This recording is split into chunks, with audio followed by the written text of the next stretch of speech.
Shabbat Shalom, hermanos. Hoy vamos a continuar el estudio del libro o la carta a los Hebreos en su capítulo 5. Vamos a revisar primero qué pasó en el capítulo 4 o en los capítulos anteriores a este capítulo 5. Recordemos que esta carta es escrita por un hebreo para que la lean o escuchen los hebreos que están junto con los gentiles en las congregaciones de Yehoshua HaMashiach. El escritor les ha dicho que Yehoshua es el creador de los mundos, que es superior a los ángeles, que tuvo que asemejarse a ellos, los humanos, y padecer experiencias por amor para que pudieran heredar la vida eterna. Así que en algún momento el escritor les pregunta, ¿a quién se le ocurriría huir de esa salvación? También les ha dicho que Yehoshua es superior a Moisés y que tengan cuidado de no hacerse desobedientes, y los exhorta a enseñar los unos a los otros y a temer a perder la menujá, es decir, la vida eterna cuando venga Yeshua. Él les enseñó, el escritor, que la palabra de Dios es viva y eficaz para transformar sus mentes y por tanto sus obras. Y finalmente les enseñó que Yehoshua es el sumo sacerdote al cual se pueden acercar confiadamente. Dicho esto, entonces vamos al verso 1 al 3. Vamos a abarcarlo del 1 al 3. ¿Por qué? Para que se comprenda mejor. Dice en el capítulo 5 del verso 1 al 3. Porque todo sumo sacerdote tomado de entre los hombres es constituido a favor de los hombres en las cosas que a Dios se refieren, para presentar ofrendas y sacrificios por los pecados. Y puede obrar ese sacerdote con benignidad para con los ignorantes y extraviados, puesto que él mismo está sujeto a flaquezas. Y por esa causa, por esa flaqueza, está obligado a ofrecer sacrificio por los pecados, tanto por sí mismo como por el pueblo. Vamos a entender lo que ha dicho este escritor en el verso 1 al 3. El escritor ha dado a entender a los hebreos que ya no tienen un sacerdote terrenal. Ha venido diciendo en el capítulo 4 que ya Yehoshua es el sumo sacerdote. Y por tanto, ellos no deberían de apegarse a un sacerdote terrenal, sino acercarse confiadamente al sumo sacerdote que es Yehoshua.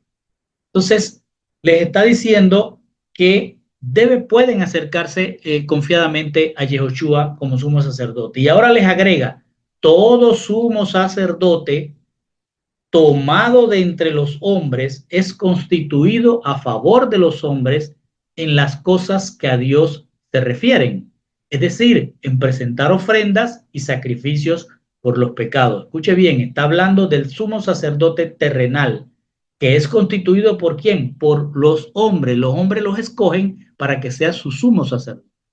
Los hebreos entendían que el sumo sacerdote era el único que mediaba la relación del pueblo con Dios. Nadie podía entrar al lugar santísimo si no era el sumo sacerdote quien tenía la mejor representación humana ante Dios. Entonces el escritor les dice, porque todo sumo sacerdote terrenal es tomado de entre los hombres, es decir, que es por los hombres que se les da el título de sumo sacerdote. Y este hombre, escogido por hombres, está puesto a favor de los hombres en todo lo que se refiere a presentar dones y sacrificios por el perdón de los pecados. Es decir, un sumo sacerdote es un hombre que representa los pecados de otro hombre para ver si Elohim acepta perdonarlo. Ese es el sentido que los hebreos tenían del sumo sacerdote terrenal. Entonces les dice, y pudiendo obrar con compasión, ¿quién? Ese sumo sacerdote que fue escogido por ellos mismos, dice, pudiendo este sumo sacerdote obrar con compasión para con los ignorantes y extraviados, puesto que él mismo está sujeto a flaqueza.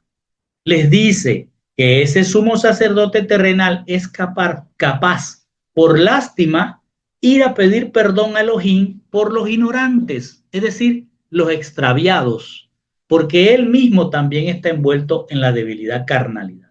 en la debilidad de la carnalidad, mejor dicho.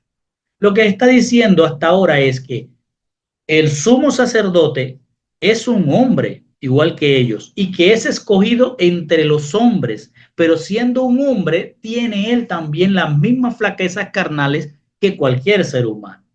Y les dice, él, siendo humano, es capaz de pedir perdón por los ignorantes, es decir, por los que se extravían de la congregación.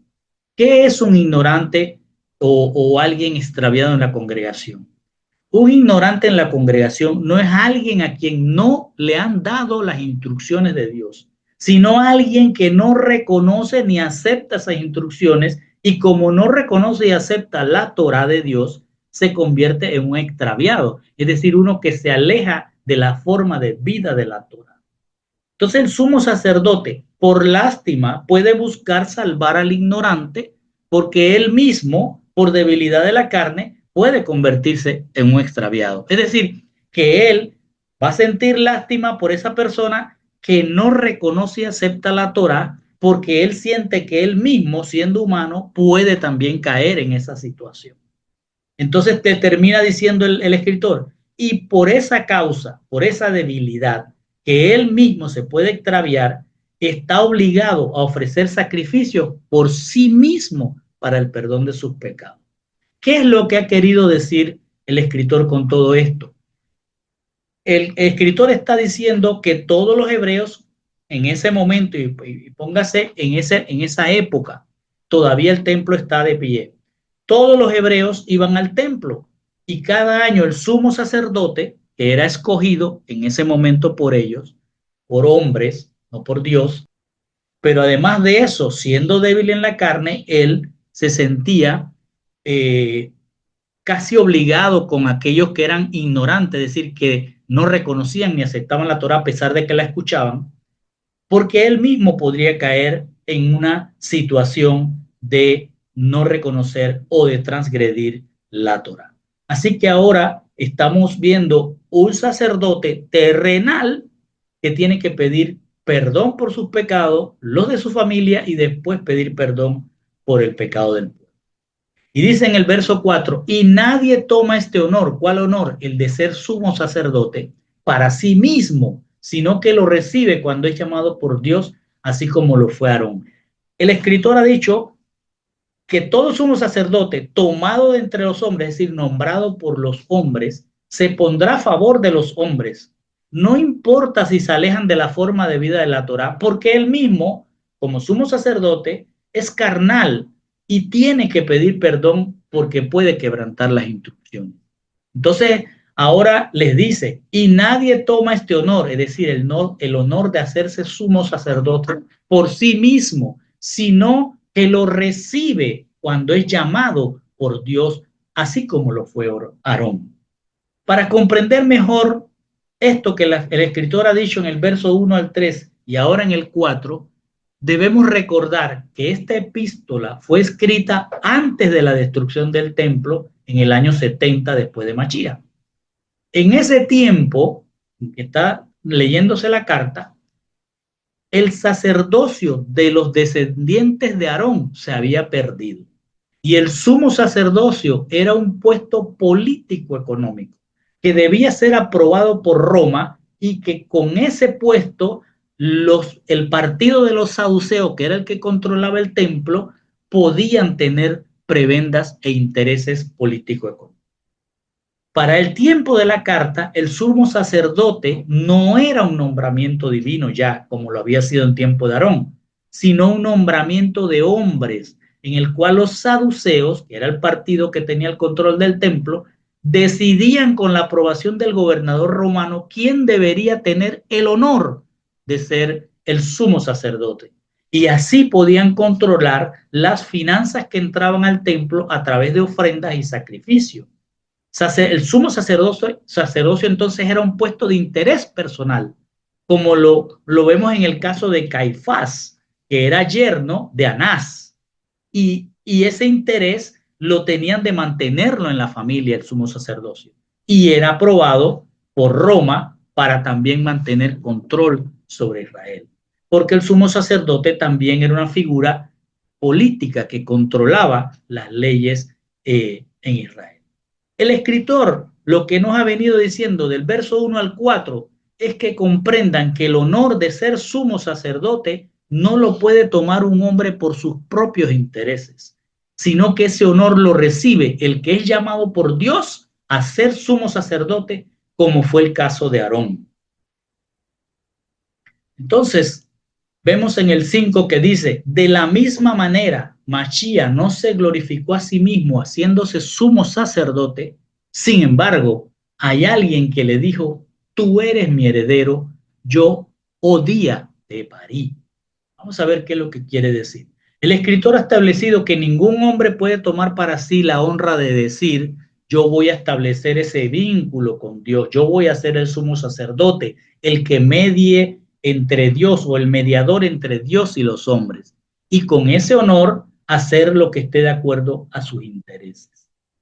Ahora el escritor dice, de la misma manera, Machía no se glorificó a sí mismo haciéndose sumo sacerdote. El escritor quiere que los hermanos hebreos comprendan que mientras Machía estuvo en la tierra, no buscó ser sumo sacerdote para gloriarse, ni tampoco fue escogido por hombres, sino que su propia palabra, decretada en el cielo, lo escogió como sumo sacerdote. Para sustentar lo que está diciendo el escritor, cita el Salmo 2:7 que dice, voy a anunciar el decreto de Adonai. Fíjense, voy a anunciar el decreto, algo que está en el cielo establecido.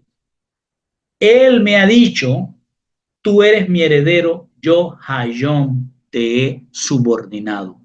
El escritor nada más puso una porción donde dice, alguien dijo, es decir, alguien dijo en un salmo, tú eres mi heredero, yo o día te parí. Pero el salmo en el verso 2:7 completo dice, voy a anunciar el decreto de Adonai, es decir, algo que va a quedar establecido e inmutable.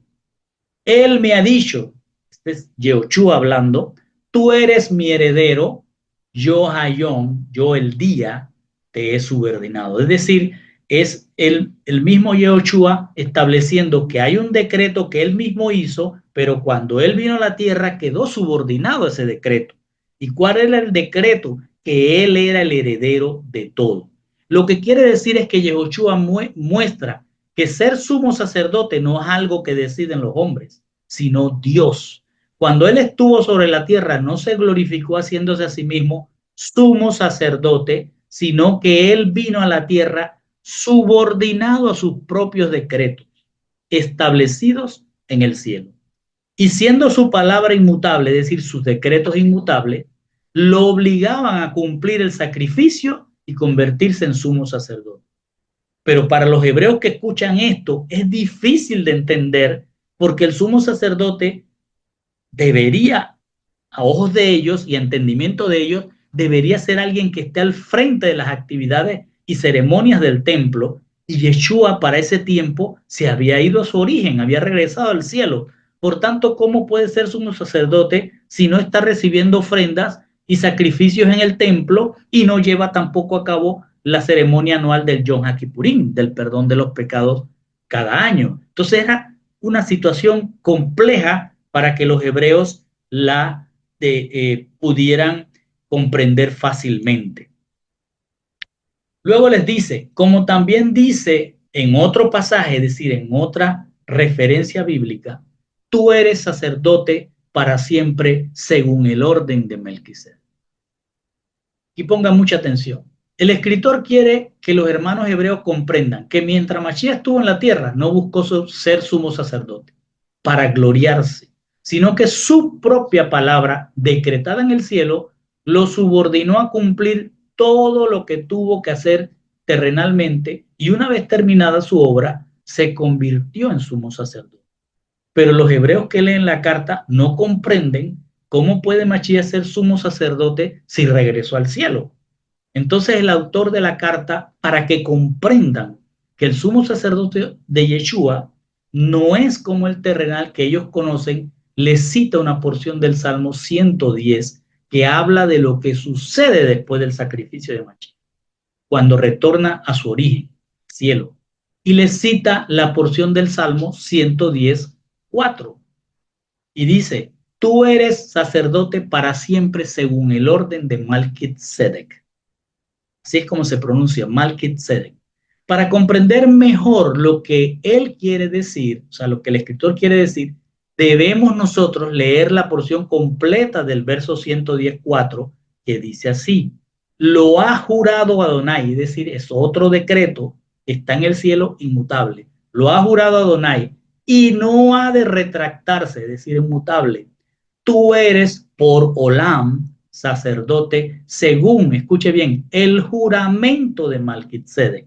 No es que hay un orden sacerdotal, es que hay un juramento, un pacto, algo que se tiene que cumplir según, lo que está diciendo es según el juramento, no según el orden de Malquitzedek. Entonces, para entender qué es el juramento de Malquitzedek, hay que saber que Malquitzedek significa rey de justicia. O sea, alguien que pertenece al reino de justicia. Pero según Génesis 14, donde se habla de Malquitzedek, o donde aparece por primera vez Malquitzedek, Malquitzedek también era rey de Shalem, que se puede entender como Shalom. Es decir, además también era un sacerdote de El León. Es decir, él es Dios y el león arriba. Entonces lo que está diciendo Malquitzedek es un sacerdote de Dios arriba, es decir, en el cielo. Por tanto, en referencia a Malquitzedek, lo que el escritor está diciendo es que Malquitzedek era rey y sacerdote en un reino de justicia y paz. Es decir, se está hablando del cielo, no se está hablando de algo extraño, se está hablando del cielo, y los hebreos que escuchaban así lo entendían. Entonces, lo que él está dando a entender aquí es que así como Malquitzedek es rey y sacerdote en un reino de Shalom, un reino de paz y de justicia, entonces se cumple la promesa que nos están haciendo a nosotros desde el Éxodo, que cuando los saca el Señor les dice a todo el que es pueblo: ustedes serán parte de un reino de sacerdotes, ¿sí? Reyes y sacerdotes. Y cuando vemos en Apocalipsis, Revelación 5:10, lo pueden leer allí, cuando ya el pueblo llega, la gran multitud llega a ser transformado, y entonces allí el Señor le dice: ustedes son reyes y sacerdotes. Entonces lo que está tratando de decir acá el escritor es que Malquitzedek está haciendo una referencia de que él ha bajado del Dios de lo alto para presentarse como un rey y sacerdote.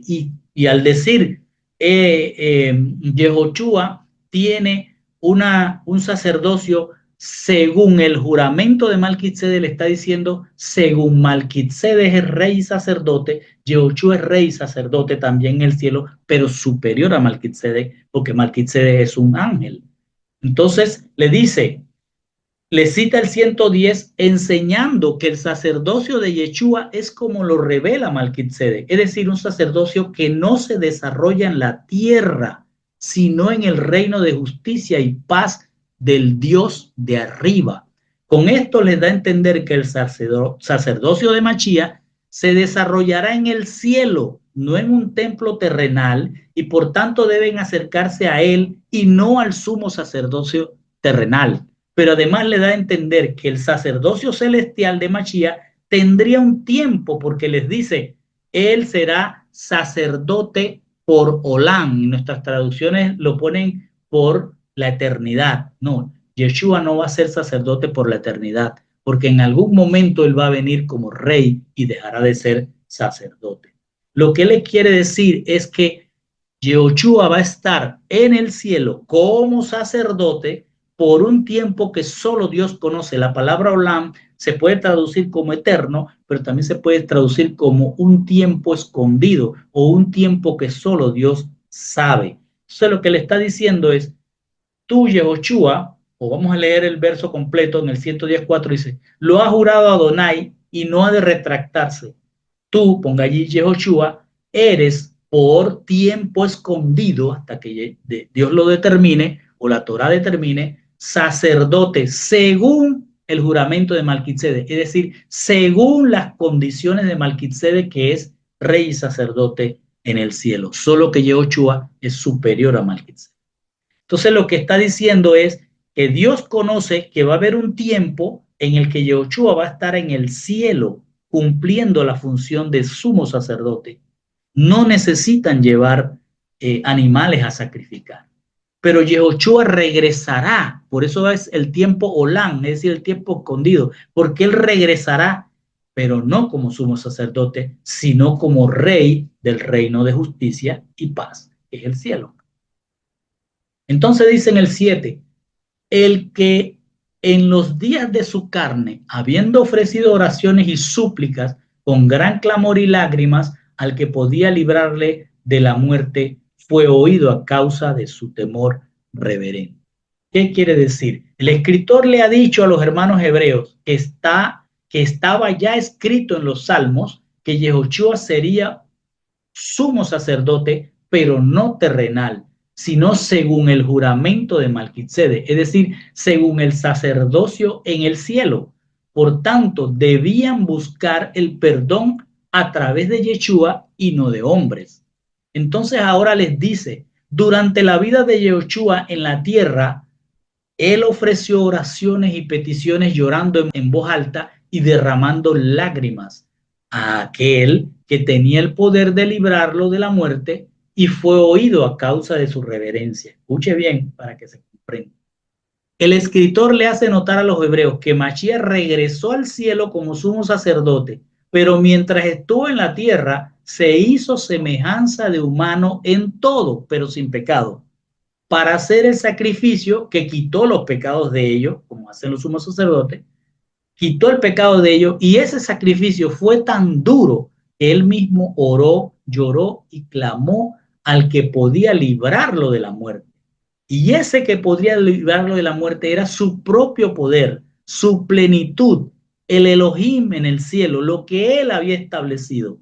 Pero ese poder se sustenta en los decretos y promesas inmutables. Era como decir, Mashiach tenía que reescribir los decretos que había hecho, pero esos decretos son inmutables.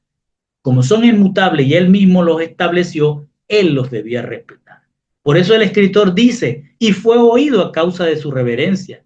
Es como que se entiende que lo oyeron y lo libraron. No, fue oído a causa de su reverencia. Quiere decir que cuando fue oído, Yehoshua recuerde que cerró su oración diciendo, hágase tu voluntad, porque él sabe que su propia Torá es inmutable y él no la podía quebrantar. Lo que el escritor quiere que se comprenda por parte de los hebreos es que siendo Yeshua, con todo su poder, él pudo haber cambiado su palabra, pero no lo hizo, sino que a pesar de todo ese sufrimiento, aceptó su voluntad para demostrar el profundo respeto que él tiene por su propia palabra. Entonces, vamos al verso 5:8 y ahí les pido que corrijan en sus Biblias, porque en la mayoría de nuestras Biblias dice, y aunque era hijo, aprendió obediencia por lo que padeció. Es como que Yehoshua no sabía lo que estaba haciendo y tuvo que ser por dolor y sufrimiento, tuvo que volverse obediente. Y eso no es lo que dice ahí. Corrija y ponga, y aunque era heredero, lo que padeció enseñó la obediencia. Es muy diferente. Y aunque él era heredero de todo, lo que padeció aquí en la tierra enseñó lo que es la obediencia.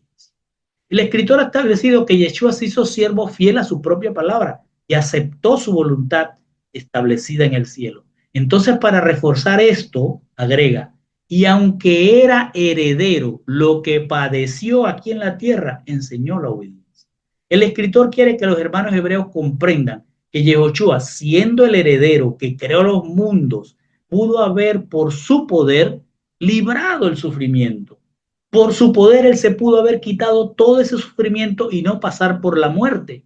Pero él padeció para que entendieran lo que es la obediencia. El escritor de la carta quiere que los hebreos aprendan de lo que enseña Yehoshua. Él enseña un profundo respeto por su palabra y una inquebrantable obediencia. Y eso es lo que deberían hacer ellos también. Y dice el 9, que deben hacer también otra corrección, porque la mayoría de nuestra Biblia dice, y habiendo sido hecho perfecto, o sea que el sufrimiento lo perfeccionó. Eso no tiene sentido, porque sabemos que Dios es perfecto en sus caminos. Y habiendo sido hecho perfecto, dice, vino a ser autor de la eterna salvación para todos los que obedecen. No, cambie eso y escríbalo de esta manera. Y habiendo sido completado el sacrificio, llegó a ser para todos los obedientes autor de la salvación.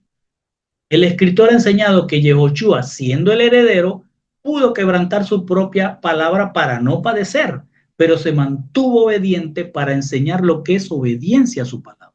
Ahora les agrega, y habiendo sido consumido hasta el final, vino a ser autor de eterna salvación para todos los que le oyen. Es decir, hasta cuando él vino a ser consumido en el sacrificio, allí se convirtió en el autor de la eterna salvación para los que le oyen. El escritor quiere que los hebreos comprendan que Yehoshua sufrió todo lo que sufrió para mostrar lo que es la obediencia. Una obediencia que lo llevó a hacer un sacrificio completo. Y por esa obediencia completó su obra. Por ser obediente, completó su obra y se convirtió en el autor de la salvación eterna para todos los que respetan y obedecen su palabra inmutable. Y dice entonces en el 10, siendo constituido por Dios sumo sacerdote según el orden de Melquisedec. El escritor ha dicho que Yehoshua sufrió todo lo que sufrió para mostrar respeto y obediencia, para completar toda la obra y convertirse en el autor de la salvación eterna para los que respetan y obedecen su palabra. Ahora agrega, y fue declarado por Dios sumo sacerdote según el juramento de Melquisedec. Al decirles, fue declarado por Dios, les está diciendo que no es escogido por hombres, sino que él ya estaba subordinado a su palabra para traer un nuevo sacerdocio de salvación eterna para los obedientes. Pero al decir que ese sumo sacerdocio era según el juramento de Melquisedec, les quiere decir que es un sacerdocio según la promesa de un reino de sacerdotes, entendiéndose que Yehoshua sería un sumo sacerdote en un reino donde todos seremos sacerdotes, y eso no es la tierra, sino en el cielo. El autor quiere que les quede claro que el sacerdocio terrenal era una pedagogía del perdón de pecados a través de la sangre de animales, que no es fuente de vida eterna. Pero el nuevo sacerdocio, según el juramento de Melquisedec, es decir, en el cielo o del cielo, no requiere sangre de animales, sino respeto y obediencia a la palabra del sumo sacerdote celestial. Entonces dice el 11, sobre este particular tenemos muchas cosas que decir, aunque difíciles de explicar porque os habéis hecho tardo de entendimiento. El escritor ha dicho que Yehoshua ha sido constituido como sumo sacerdote celestial, no terrenal, y por tanto no necesitan ir a un templo terrenal a presentar ofrendas y sacrificios de animales, sino respetar y obedecer la palabra. Entonces agrega, sobre este particular tenemos muchas cosas que decir, aunque difíciles de explicar. Lo que el escritor quiere decir es, sobre este asunto del sumo sacerdocio celestial, tenemos muchas cosas que decirle, pero es difícil explicarles el tema. Entonces pasa a decirles por qué es difícil explicarle a estos hebreos el tema del sumo sacerdocio celestial. Y les dice, es difícil explicarles por cuanto os habéis hecho tardos para oír. Tardos para oír significa que a pesar de que en cada Shabbat se les instruye sobre Yehoshua y su sumo sacerdocio en el cielo, cuando alguien afuera de la congregación de Mashiach les ofrece palabra de hombre con sus fábulas, se crean dudas y se confunden, tardando en entender la verdad. Eso es ser tardo para oír, escuchar la palabra y salir y escuchar otra cosa y crearse en su mente dudas, con lo cual tardan en entender la verdad. Entonces dice el verso 12, porque debiendo ser ya maestros, escuche bien cómo viene diciéndole tardos y ahora le va a decir deberían ser maestros, porque debiendo ser ya maestros después de tanto tiempo, tenéis necesidad de que se os vuelva a enseñar cuáles son los primeros rudimentos de las palabras de Dios. Y habéis llegado a ser tales que tenéis necesidad de leche y no de alimento sólido. El escritor les ha dicho que se les hace difícil entender lo del sumo sacerdocio celestial porque escuchan palabras de hombre, no de la Torá, y entran en dudas y se vuelven tardos para entender la verdad. Entonces les dice, porque debiendo ser ya maestros después de tanto tiempo, tenéis necesidad todavía de que se os vuelva a enseñar cuáles son los primeros rudimentos de las palabras de Dios. El escritor expresa su descontento con algunos hebreos que con el tiempo que tienen en la congregación de Mashiach ya deberían ser maestros, pero parecen ser de los que escuchan y después algo o alguien los extravía y se vuelven tardos para entender la verdad, por lo que se hace necesario que se les vuelva a enseñar los rudimentos, es decir, lo básico y simple de la palabra de Dios.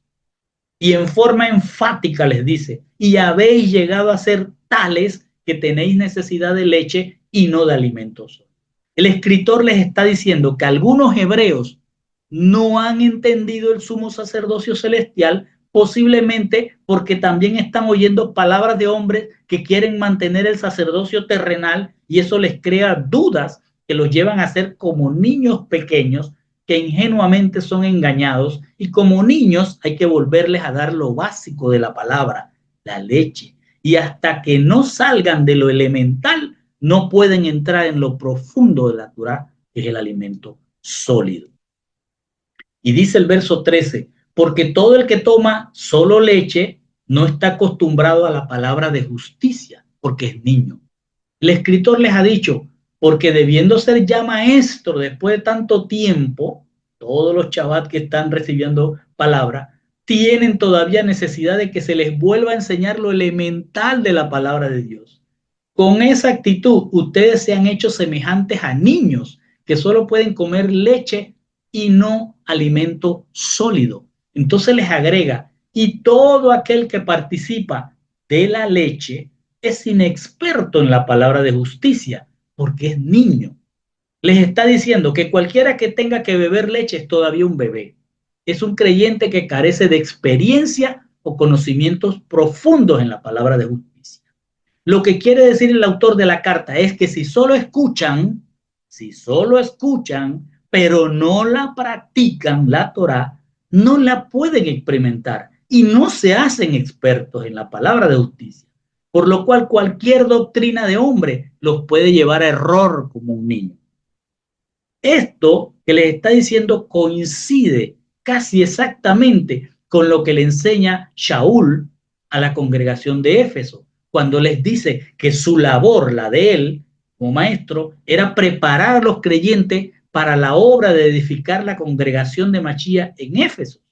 Y eso significaba llevarlos a la madurez del conocimiento de Yeshua. Escuche, a la madurez del conocimiento de Yeshua, para que no sean niños llevados a la deriva y zarandeados por cualquier viento de doctrina a merced de la malicia humana y de la astucia que conduce engañosamente al error. Y dice el verso 14 para cerrar, pero el alimento sólido es para los que han alcanzado madurez, para los que por el uso tienen los sentidos ejercitados en el discernimiento del bien y el mal.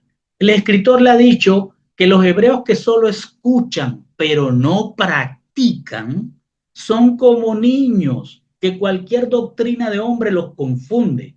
Y ahora les dice, pero el alimento sólido es para los que han alcanzado madurez. El escritor está diciendo que el alimento sólido es para los que alcanzan la madurez, no para los bebés, no para los niños. Entonces pasa a explicarle qué es el alimento sólido y qué es la madurez, diciéndole lo siguiente. Para los que por el uso tienen los sentidos ejercitados en el discernimiento del bien y el mal. Vamos a leerlo como dice. Les ha dicho, el alimento sólido es para los que han alcanzado madurez. ¿Quiénes son los que alcanzan madurez? Los que por el uso de los de los sentidos ejercitados tienen discernimiento del bien y el mal. Está diciendo que los que han alcanzado la madurez son los que ejercitan sus sentidos. Para entenderlo mejor, ejercitar los sentidos es practicar lo que se aprende. Entonces, el escritor les está diciendo que el alimento sólido es el escudriñamiento profundo de la palabra. Y los que alcanzan la madurez son los que practican constantemente ese escudriñamiento. ¿Por qué? Porque el escudriñamiento, o mejor dicho, porque con el escudriñamiento se llega al conocimiento profundo de Yahushua. Pero con la práctica de ese conocimiento se llega a la transformación de la mente, es decir, a la madurez. Y con esa madurez se logra entonces el discernimiento del bien y del mal. Y con el discernimiento de un creyente maduro, no puede ser llevado a la deriva y ser zarandeado por cualquier viento de doctrina que viene de la malicia humana y que conduce engañosamente al error. Y con esto, mis hermanos, terminamos.